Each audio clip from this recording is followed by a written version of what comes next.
Hello friends, ఈరోజు నేను ఈ పిల్లి స్టోరీ మీకు చెప్పాలనుకుంటున్నాను. ఈ పిల్లి ఏం చేస్తుందంటే 5 పిల్లలను పెట్టి తీసుకొచ్చింది, ఎక్కడి నుంచో తీసుకొచ్చి ఈ మాపింగ్ టబ్లో పెట్టేసింది అనమాట. ఈ మాపింగ్ టబ్లో, ఆ సందులో, ఆ డ్రమ్ వెనకాల ఉంచేది. ఒక 2-3 రోజులు అయ్యేటప్పటికి 2 పిల్లల్ని తీసుకుని వెళ్ళిపోయింది. ఈ 3 పిల్లలను వదిలేసింది. అయ్యో పాపం, 3 పిల్లల్ని వదిలేసింది కదా, వీటి ఆకలితో ఉన్నాయేమో అని గిన్నెలో పాలు వేసి పెడితే తాగేవి కాదు, అవి చక్కగా ఆడుకునేవి. ఏంటంటే వాళ్ళ మమ్మీ వచ్చి వాటికి చక్కగా పాలు ఇచ్చి వెళ్తూ ఉండేదన్నమాట. అది నేను చూసుకోలేదు.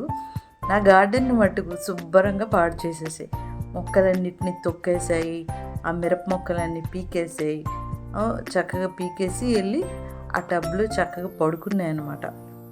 వాళ్ళ అమ్మ వచ్చి చూడండి ఎంత హ్యాపీగా అమ్మతో ఆడుకుంటున్నాయి. అది కూడా దొంగతనంగా నెమ్మదిగా వచ్చేసి వాటికి పాలు ఇచ్చి వెళ్ళిపోయిన తర్వాత ఒకరోజు ఆ 2 పిల్లల్ని 3 2 పిల్లల్ని పట్టుకుపోయింది. ఈ ఒక్క పిల్లే మిగిలిపోయింది. ఈ ఒక్క పిల్ల చేసిన గోల కుయ్ కుయ్ కుయ్ అని చాలా గోల చేసేది అనమాట. పాపం ఒక్కతే అయిపోయింది కదా, ఎంతో ఏడ్చేది. కానీ వాళ్ళ అమ్మ వచ్చిందనమాట. వచ్చి చక్కగా దానికి పాలు పెట్టేది, ఇగో ఇలా ఫీడ్ చేసేదనమాట. ఎలకని తీసుకొచ్చి పెట్టింది. ఎంతన్నా తల్లి మనసు కదా. కొంచెం సేపు అయిన తర్వాత చూస్తే దీన్ని కూడా పట్టుకుని వెళ్ళిపోయింది.